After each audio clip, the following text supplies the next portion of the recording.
pessoal, Felipe aqui na área novamente.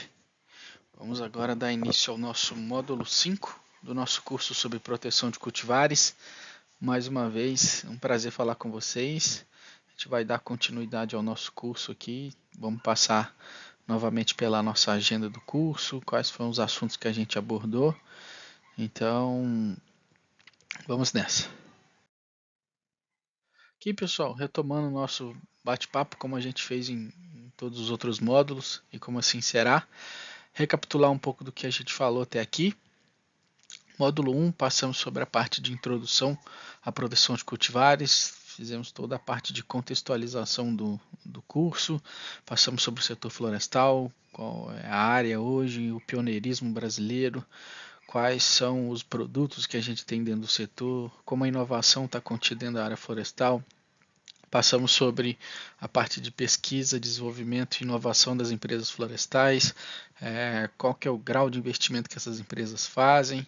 Falamos um pouco sobre inovação até a gente chegar aí na parte da proteção de cultivares, né? Como a gente falou, a proteção de cultivares nada mais é do que a patente das plantas, né, de um modo mais grosseiro. Então no primeiro modo a gente contextualizou o assunto, trouxe algumas informações referentes à lei de proteção de cultivares, quais que são os marcos aí na legislação brasileira. Então a gente fez uma explanação bem completa aí sobre o material, sobre o nosso curso. No módulo 2, a gente falou propriamente dito sobre a lei de proteção de cultivares.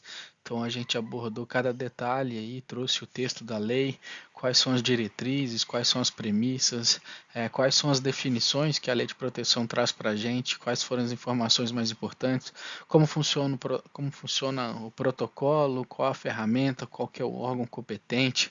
Falamos muito sobre o cultivar web, falamos aí sobre as características, né? Quais são os descritores mínimos, falamos sobre os testes de DHE, quais são as diretrizes, quais são os critérios para uma planta, né, ser efetivada como cultivar. Então a gente fez uma explanação bem completa sobre a lei. No módulo 3 a gente continuou com o mesmo processo, mas a gente trouxe aí de uma forma mais prática e de uma forma mais direta como que funciona a parte do processo, né? Abrimos os 3 relatórios que existem, o relatório de requerimento, passamos sobre o relatório técnico, também passamos sobre o relatório de teste de DHE e descritores mínimos.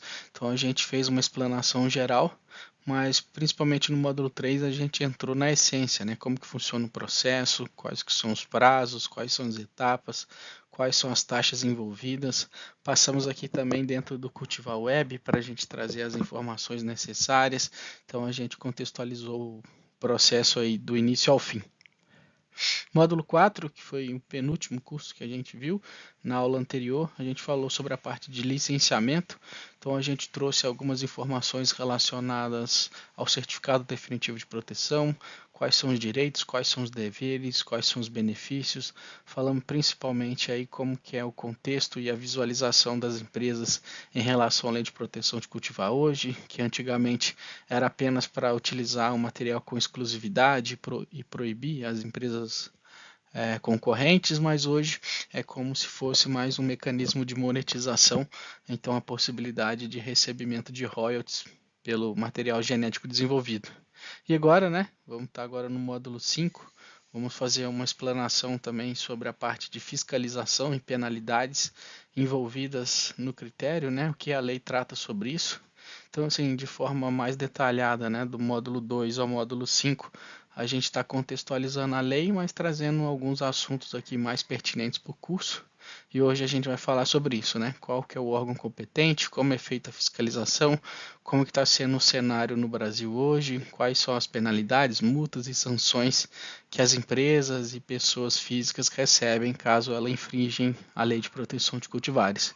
E por fim, que é o nosso próximo módulo, a gente trará uns estudos de casos aí, tanto da área florestal e alguns também da área agronômica, para a gente fazer um overview de todo o curso, mas também trazer cases práticos aí de como funciona. Beleza? Então essa é a nossa agenda. A gente vem falando sobre ela aí no decorrer e no início de todas as aulas. É mais para a gente fazer um resumo aí, um overview de tudo que a gente já viu até o momento. Mas, dando sequência, vamos falar agora do nosso módulo 5. Falaremos sobre fiscalização e penalidades. Então, Vamos dar início. É um assunto bem importante, um assunto como a lei trata o assunto, né? A questão da fiscalização, a questão das penalidades.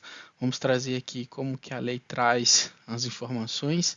E sempre importante porque uma vez que tem todo o mecanismo, né, todo o sistema, toda a parte jurídica construída, mas também é necessário, importante, a fiscalização das atividades. Então, tem todo o trâmite que funciona de forma eletrônica via o Cultivar Web, mas também a importância da atuação em campo dos fiscais, dos agentes do mapa, principalmente para concretizar, né, o que é feito no papel e que na prática também funcione. Porque a gente passou por um momento aí e está passando ainda, né, por uma demanda muito grande relacionada a mudas, né, os plantios, os projetos florestais crescendo cada vez mais, cada ano mais áreas, mais hectares plantados. Então a demandas por mudas, materiais genéticos de boa qualidade, clones com alta produtividade, ela é cada vez mais comum. Então a importância, né, desses viveiros ter esse certificado de proteção e produzirem as mudas de uma forma legal, de uma forma que vai de encontro com a lei.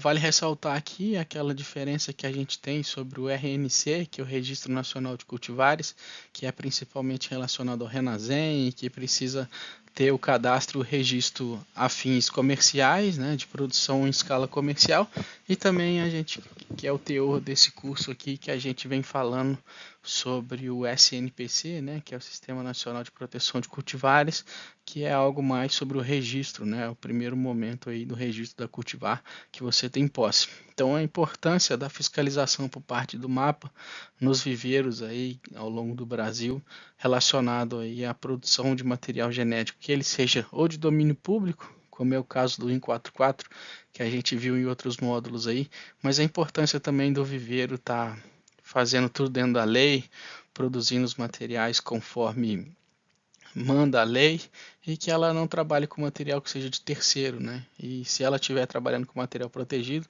que ela pague, né, os royalties para o detentor do material genético de forma legal, da forma que a gente consiga organizar o mercado da melhor forma possível. Então, pessoal, vamos dar início aí, continuidade ao nosso módulo 5 e vamos começar aqui mais com um overview aqui sobre o certificado de proteção, para a gente trazer aqui quais que são os benefícios, né, quais são os direitos da empresa que detém esse certificado.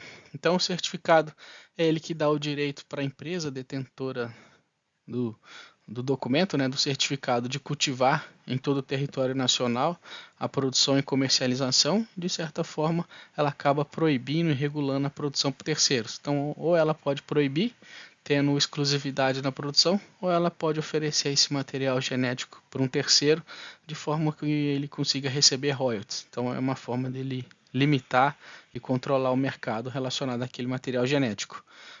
De fins legais e jurídicos, né? O certificado de proteção ele é um bem móvel, então ele pode ser transferível para outra pessoa, pode ser vendido. E aqui é a única forma existente de proteção de cultivares, então é a única forma, é apenas a lei de proteção de cultivares que trata do assunto. Então ela é a única que autoriza, né, a comercialização das plantas, tanto seja por reprodução ou multiplicação das suas partes vegetativas dentro do Brasil. Então esse certificado de proteção é o único mecanismo e é o único instrumento utilizado de forma efetiva e de forma legal relacionado à proteção de cultivares. Retomando, é 18 anos de duração o certificado. A gente trouxe os exemplos aqui, mais para frente vai ver, né? No próprio certificado, no documento, vem a data de início e a data de término, né? Onde quebra essa parte da certificação, passando a ser de domínio público, assim como a gente citou o IN44, que é o clone mais plantado no Brasil aí, que ele já é de domínio público. Continuando, uma vez da cultivar protegida, como a gente falou, né, a produção comercial é exclusiva para quem é o dono do certificado e acaba proibindo ou inimindo a produção por terceiros. Então acaba regulando a produção desse material genético por outros viveiros, desde que ele não tem autorização, sendo possível negociar royalties, sendo possível negociar alguma forma de autorização de utilização, mas isso é necessário a autorização do detentor do certificado. Então, mais isso, Lembrando, salve aquelas duas premissas que a gente comentou. Sendo produtor rural, ele pode utilizar e trocar essas informações entre eles, e empresas que têm programa de melhoramento genético, os melhoristas podem utilizar o material sem pedir autorização para a empresa detentora do certificado, desde que seja para nível de pesquisa. Uma vez que esse clone entra em escala comercial, é necessário pedir autorização para a empresa que é dona do material genético. É necessário manter a amostra viva junto com o certificado, além de pagar as anuidades, tanto de manutenção do certificado, como também a anuidade da amostra viva junto ao SNPC. E durante os 18 anos, a gente tem que manter as características aí de homogeneidade, estabilidade e distinguibilidade da cultivar para que o certificado continue. Aqui é mais um overview sobre o certificado. A gente falou todas as informações aí no final do certificado. Ela é projetada e postada dentro do Diário Oficial da União e fica disponível aí para consulta de forma pública dentro do portal do MAPA, que é o Cultivar Web, ferramenta que a gente vem tratando ao longo do curso aí. Então qualquer pessoa pode acessar e saber quais são as cultivares que são protegidas hoje no território brasileiro de forma oficial, tanto da área florestal como também da área agronômica, agrícola, entre outras. Só trazendo aqui para ilustrar mais uma vez, é o certificado de proteção. Esse aí é o certificado original que está disponível de forma pública. A gente vê o selo ali do SNPC, que é o órgão que regulamenta, né? É um órgão oficial, como a gente falou, um bem móvel, único instrumento utilizado no Brasil de forma legal. Então traz todas as informações, código do protocolo, traz aí qual é a empresa detentora do material genético, no caso é a Silvamo, mas aqui está com o nome de International Paper ainda. Fala sobre aí qual é a espécie, né, de eucalipto. Esse é um híbrido de Eucalyptus urophyllocum grandis. Traz a codificação da cultivar, retomando aqui aqueles 5 critérios que é necessário para ser uma cultivar, né, para ela se eleger a isso. Ela tem que ser uma novidade, ela tem que ser distinta, ela tem que ser homogênea, ela tem que ser estável e ela tem que ter denominação própria. Então esse PB3 aí seria a denominação própria, né, a codificação daquele material genético. Traz também aí o grupo de melhoristas envolvidos no programa de melhoramento da empresa, no caso aí, nesse exemplo, a Carla, o Flávio, o Rogério, o Adriano e o Aloísio, e também traz o período de início e fim da proteção. Início aí 18 de fevereiro de 2016, acrescido de 18 anos, a data final aí 18 de 2 de 2034. Então, esse é o certificado de proteção, esse que é o documento legal aí relacionado à proteção de cultivares. Trazendo aqui também de uma certa um overview, né, sobre as taxas envolvidas no pagamento. Você fazer o requerimento, né, no primeiro acesso ao Cultivar Web, onde você vai começar essa primeira taxa. Depois, quando todo o processo passa por análise e vai ser postada aí no Diário Oficial da União, um valor um pouco maior, que aí você consegue um certificado provisório de R$ 2.139,47, e os valores das duas unidades que eu comentei agora há pouco e também trouxe com mais detalhe no módulo passado, que é as unidades que têm que ser mantidas aí durante os 18 anos relacionados ao certificado de proteção. Aqui falar agora um pouco sobre a licença compulsatória, principalmente aí relacionada à autorização para explorar a cultivar, independente da autorização do seu titular, por um prazo de 3 anos, prorrogável por iguais períodos, então pode prorrogar por mais 3 anos, sem exclusividade e mediante remuneração na forma a ser definida em regulamento. Então essa licença aí diz respeito a uma autorização para a utilização da cultivar por parte do próprio governo. Então essa licença ela é feita de uma forma que não depende da autorização de quem pertence, pensando isso principalmente relacionado ao bem maior, ao bem da sociedade. Então acaba disponibilizando essa cultivar no mercado de forma ampla. É necessário, né, essa regulação da distribuição dessa cultivar, e é uma remuneração razoável ao titular com direito de proteção. Questão relacionada ao uso público restrito também entra bem parecido, mas é de uso público ao mapa, principalmente a partir de pareceres técnicos dos órgãos competentes, principalmente visando o interesse público, buscando, né, atender a política pública, principalmente aí a gente fala de cultivares do setor alimentício, principalmente aí relacionados a casos de emergência nacional. Então acaba que o governo tem esse poder de utilização. Acaba quebrando essa parte de exclusividade por parte da empresa. Extinção do direito de proteção é algumas formas de como se quebra o certificado de proteção, igual a gente viu que tem um prazo de 18 anos.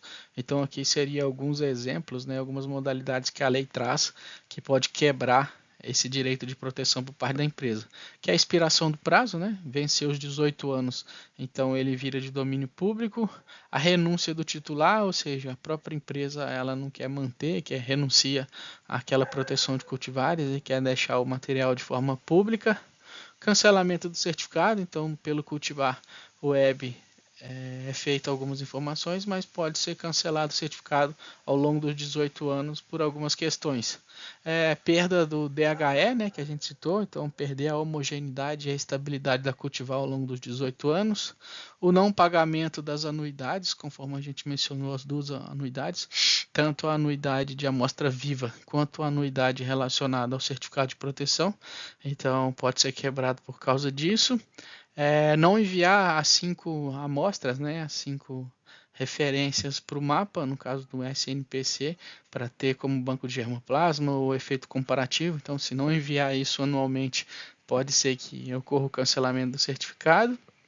E também, caso haja algum impacto desfavorável depois da comercialização, ou seja, está tendo algum problema jurídico, alguns problemas com os viveiros, um problema muito mais amplo que traga malefícios, né, à sociedade ou ao governo, pode ser que haja o cancelamento do certificado.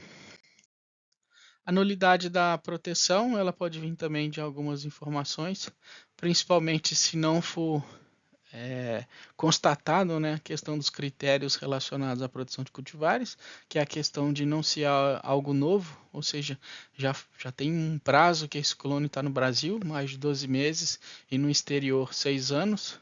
Então pode ser isso de o mecanismo não ser novo e ele não ter distinguibilidade, ou seja, ele não consegue diferenciar a cultivar que está sendo protegida da cultivar já pré-existente. Então isso acaba anulando a proteção. Se qualquer outra empresa pode entrar com um processo para anular qualquer tipo de certificado de proteção.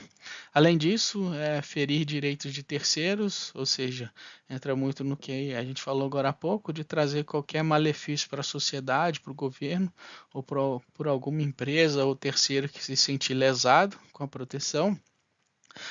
O título não corresponder a seu verdadeiro objeto, então pode ter muito engano, informações incorretas no preenchimento das informações.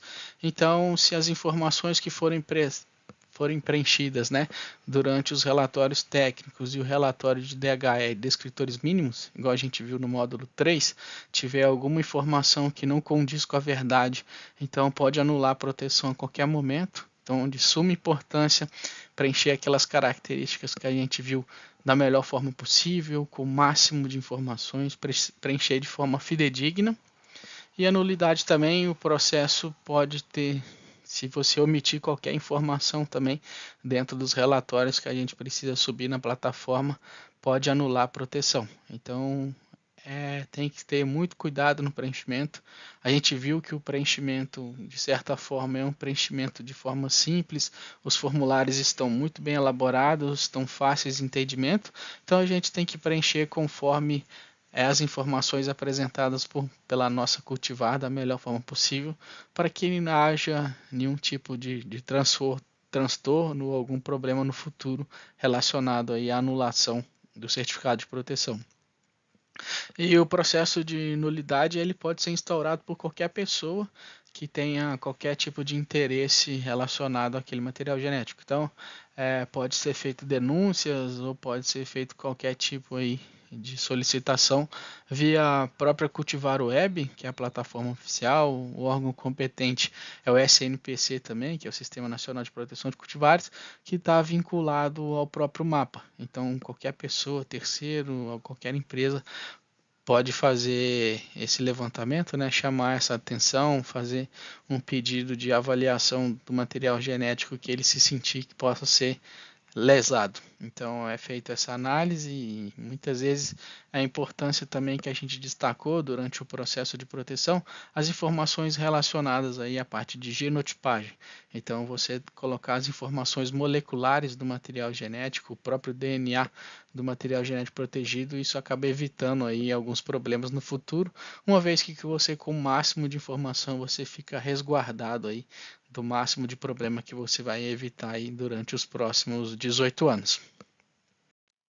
As sanções, pessoal, que a lei traz de uma forma até simples, é relacionado aí à venda, reprodução, importação e exportação do material genético, qualquer tipo de armazenamento do próprio material de propagação das próprias mudas que tem definição essa cultivar protegida sem autorização do celular, sem a autorização do titular, né, o detentor do certificado de proteção, pode vir a trazer alguns problemas, né? A apreensão de toda a mercadoria no viveiro que está utilizando de forma errada, a indenização do proprietário do certificado de proteção, então é intitulado multa, como eu falei, né, a questão aí do material apreendido, então bate num viveiro que está utilizando um clone protegido, tudo ali é apreendido, de certa forma é retirado os materiais dos canaletões, muitas vezes incinerado ou algum tipo de ação assim de forma proibir, até fechar as portas do viveiro. Parte da indenização é feito um levantamento aí sobre a possibilidade e volume do material apreendido e faz os cálculos em cima para recebimento de royalties e também indenização sobre isso, e principalmente a aplicação de multa aí que a lei traz em torno aí de 20% do valor comercial do valor apreendido. Então, dependendo da quantidade de muda, do tipo de material genético, seja ele o que for produzido, a gente tem esse tipo de penalidade.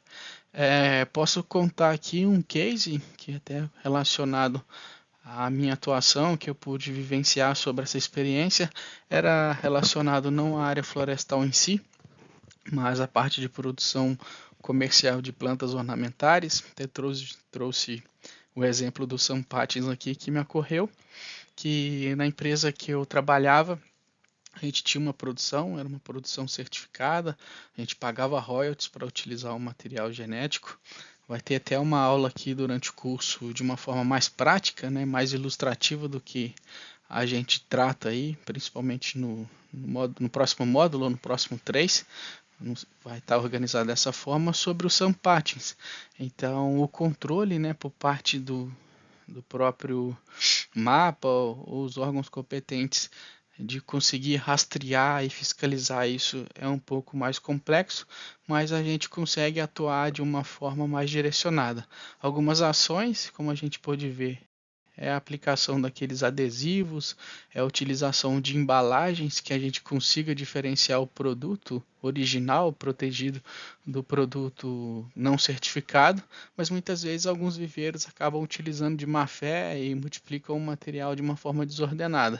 Mas a experiência que eu tive é a atuação do mapa, de uma forma de fiscalizar, onde um viveiro terceiro ele tinha um matrizeiro de material protegido e acabou que o mapa gerou uma multa para ele e fez o fechamento do viveiro por ele estar utilizando esse material protegido, fez uma orientação formal para que ele pudesse parar de utilizar o material e aí fez o descarte de todo o material que ele tinha no viveiro.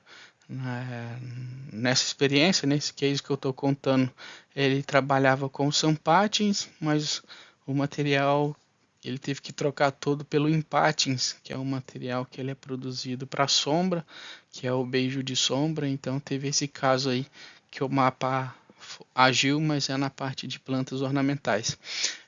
Hoje, como a gente trouxe alguns cases aí, tem empresas que elas estão regularizando, né, o mercado, como é o caso da Arbogen. Então as projeções para o futuro é que a gente consiga organizar cada vez mais a parte de comercialização das mudas, né? Agora falando mais do setor florestal, e acaba que as empresas também acabam tendo o seu próprio viveiro de produção comercial, não só viveiro de pesquisa, mas acabam tendo essa transição de materiais genéticos não acaba acontecendo, né? De ceder o material genético para um outro viveiro para que ele possa produzir em escala comercial.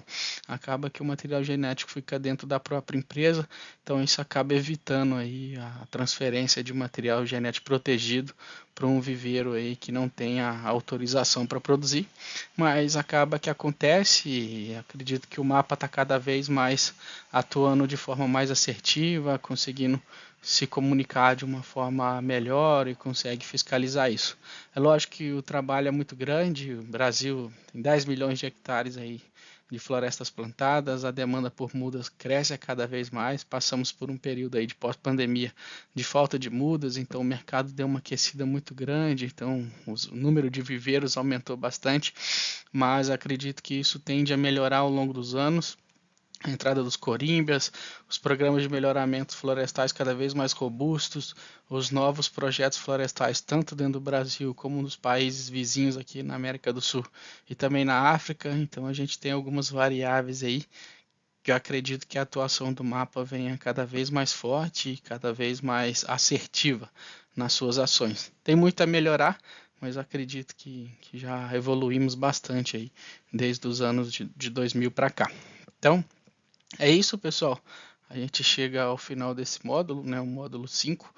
É um módulo mais curto, principalmente pautado aí na parte de fiscalizações e sanções relacionadas à proteção de cultivar.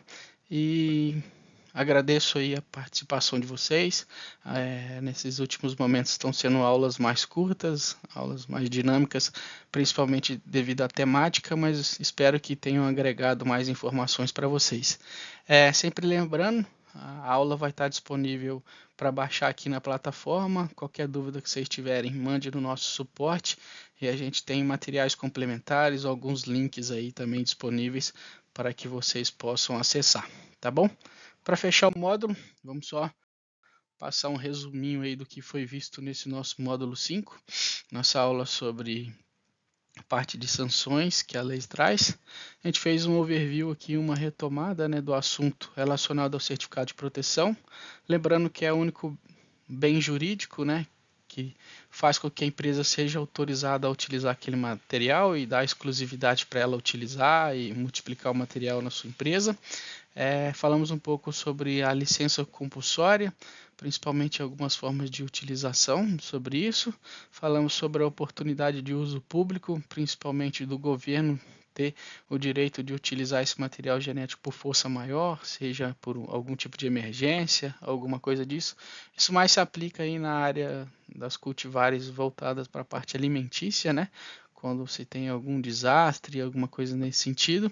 Falamos aí sobre alguns cases ou algumas formas de se ter a extinção do direito de proteção, então qualquer tipo de quebra no DHE, então a cultivar não é mais homogênea. Falamos aí sobre ferir algum bem da sociedade ou de terceiros. Falamos aí também sobre a questão da nulidade da proteção, então anular o certificado de proteção, seja aí pelo não pagamento de alguma anuidade, seja também por não mandar a amostra viva que é necessário ter no SNPC. Então falamos sobre isso. E por fim, a aplicação aí do que a lei traz sobre algum tipo de pena ou sanção para algum tipo de empresa ou de alguma pessoa que utiliza o material genético protegido de forma irregular. Então, esse foi o nosso módulo 5 e a gente se vê na próxima aula no nosso módulo 6, onde a gente vai trazer aí alguns estudos de casos relacionados à área florestal, mais contextualizar aqui, trazer o cultivar web, como que está explicado lá, quais as informações que são tragas na plataforma, para a gente discutir um pouco mais aqui sobre alguns estudos, ver alguns números aí relacionados ao número de cultivares que são protegidos no Brasil, entre outras coisas. Lembrando, qualquer dúvida, estamos à disposição, manda mensagem aí no nosso suporte, que a gente vai tentar ajudar da melhor forma possível. Obrigado e a gente se vê na próxima aula. Um abraço.